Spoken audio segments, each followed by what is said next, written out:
राजकारणातलं संयमी व्यक्तिमत्व म्हणून मनोहर जोशी यांची ओळख होती.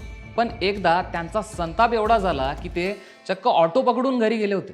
त्यांच्याकडनं विधान परिषदेचं विरोधी पक्षनेतेपद हिसकावलं गेलं. तेव्हा त्यांनी सरकारी ताफा, वाहन हे सगळं सोडलं आणि ते थेट रिक्षानेच आमदार निवासात आपल्या घरी गेले. पण मनोहर जोशींच्या रूपाने महाराष्ट्राला पहिला बिगर काँग्रेसी मुख्यमंत्री लाभला होता. एका भिक्षुकी करणाऱ्या मुलापासून ते राज्याच्या मुख्यमंत्रीपदापर्यंतचा त्यांचा हा सगळा प्रवास खूप इंटरेस्टिंग राहिला आहे. त्यांच्या 4 वर्षांच्या कार्यकाळात त्यांच्या मुख्यमंत्रीपदावर कायम टांगती तलवार कशी होती आणि बाळासाहेब ठाकरे आणि त्यांच्यामध्ये कुठल्या मुद्द्यावरनं गैरसमज होते हेच सांगतो किस्स्यांच्या सिरीजमधल्या आजच्या या एपिसोडमध्ये. तर जाणून घेऊयात महाराष्ट्राचे पहिले बिगर काँग्रेसी मुख्यमंत्री मनोहर जोशी यांच्याबद्दल.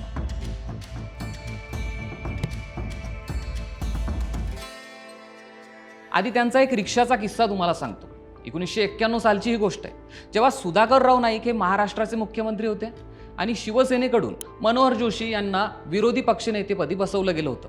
पण या निवडीमुळे सेनेतले अजून एक नेते नाराज होते, ते म्हणजे छगन भुजबळ. ज्यावेळी मनोहर जोशी यांनी नागपूरच्या हिवाळी अधिवेशनामध्ये सभागृहात एंट्री घेतली, त्याचवेळी छगन भुजबळ आणि त्यांचे समर्थक आमदार यांच्या डोक्यात काहीतरी एक वेगळाच प्लॅन शिजत होता. थोड्या वेळानंतर छगन भुजबळ यांनी काही समर्थक आमदारांसोबत काँग्रेसमध्ये प्रवेश केला. हे सगळं घडत होतं त्यावेळी मधुकरराव चौधरी हे विधानसभेचे अध्यक्ष होते, तर विलासराव देशमुख हे संसदीय कामकाज मंत्री होते.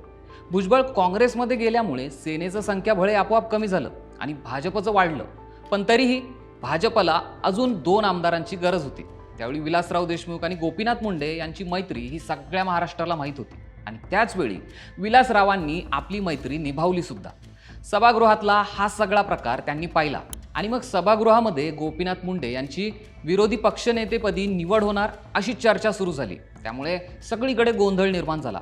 हा गोंधळ सुरू असतानाच त्या गोंधळामध्ये विधानसभेचे अध्यक्ष मधुकरराव चौधरी यांनी गोपीनाथ मुंडे यांची विरोधी पक्षनेते म्हणून घोषणाही करून टाकली. ही घोषणा होताच विलासराव देशमुख यांनी काय केलं माहिती आहे? गोपीनाथ मुंडे यांना मनोहर जोशी यांच्या जागी नेऊन उभं केलं. आता हे सगळं सुरू असताना तिकडे मनोहर जोशी वेलमध्ये चर्चा करत असताना वाद घालत होते. जेव्हा त्यांनी मागे वळून पाहिलं तर त्यांच्या जागी त्यांना गोपीनाथ मुंडे उभे दिसले. हे पाहिल्यावरती त्यांनी तात्काळ लगेचच सभागृह सोडून दिलं.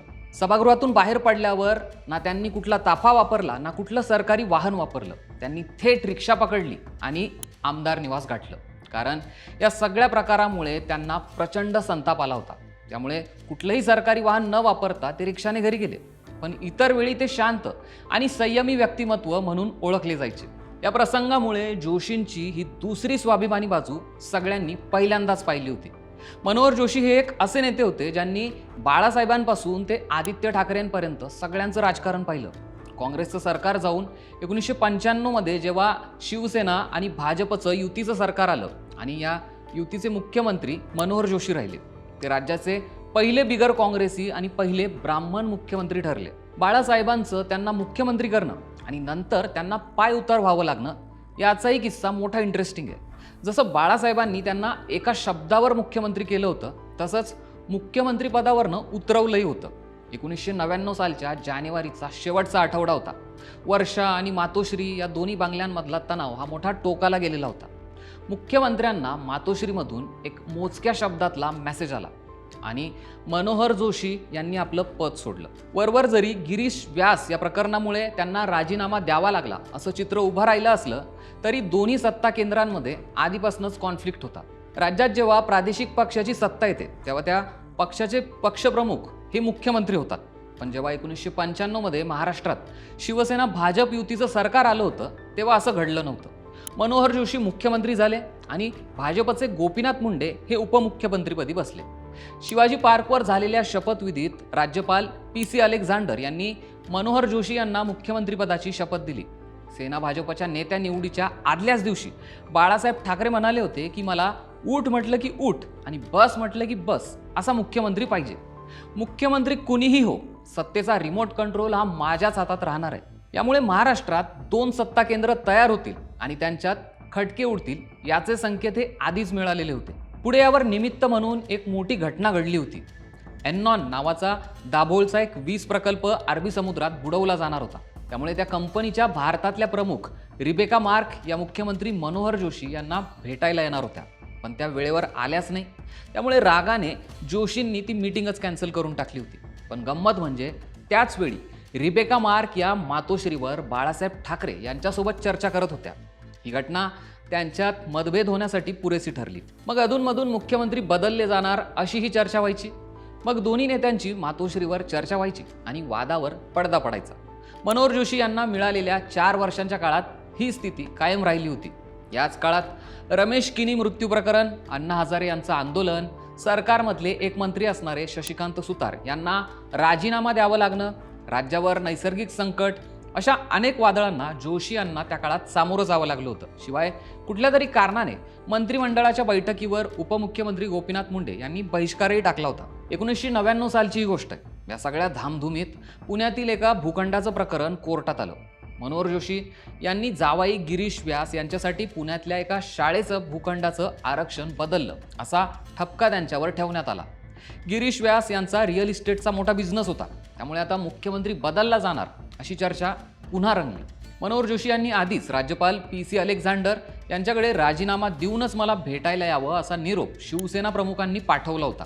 त्यानंतर काहीही आडेवेडे न घेता, काही न बोलता शांतपणे त्यांनी राजीनामा राज्यपालांकडे दिला.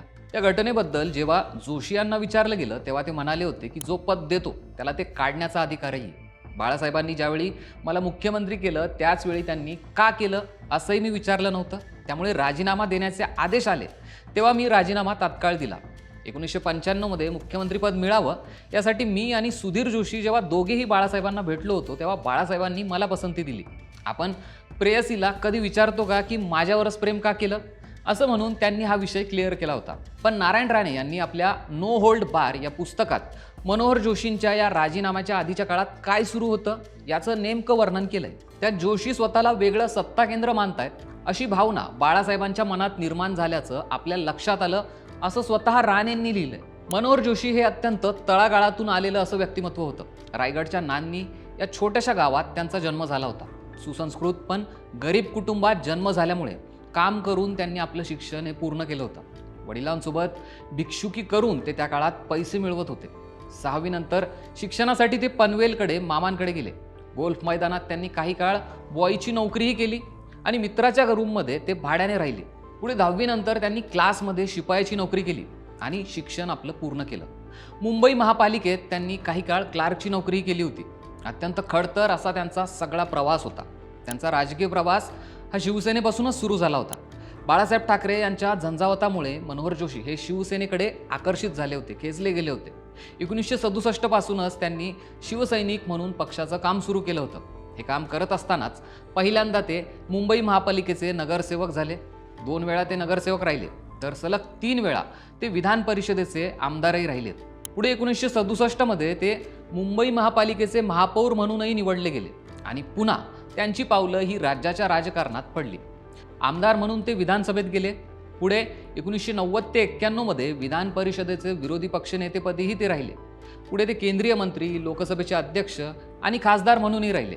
शिवसेना आणि भाजप युती दरम्यान काही प्रश्न निर्माण झाले तर ते सोडवण्यावर त्यांचा भर असायचा. 2014 मध्ये भाजप आणि शिवसेनेची युती होण्यासंदर्भात ज्यावेळेला प्रश्नचिन्ह निर्माण झालं होतं त्यावेळी एकदा ते म्हणाले होते की माझ्याकडे चर्चेची जबाबदारी द्या, मी फक्त 5 मिनिटात युती करून दाखवतो.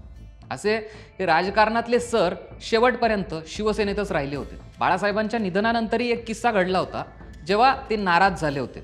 एका दसरा मेळाव्यात त्यांनी भर व्यासपीठावरनं रागाने निघून जाणं पसंत केलं होतं. याबद्दल एका कार्यक्रमात त्यांनी आपल्या भावना व्यक्त केल्या.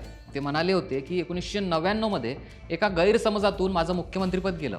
बाळासाहेबांचं माझ्यावर नितांत प्रेम होतं, म्हणूनच शिवसेनेतील सर्व पदे मला मिळाली.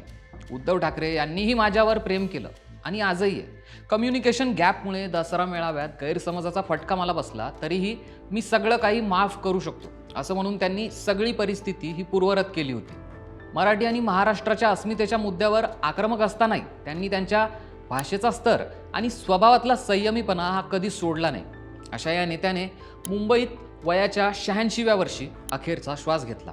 राजकारणाच्या पटलावर आजही जेव्हा सुसंस्कृत नेत्यांची आठवण काढली जाते तेव्हा मनोहर जोशी यांचं नाव त्यात अग्रस्थानी घेतलं जातं आणि यापुढेही घेतलं जाईल.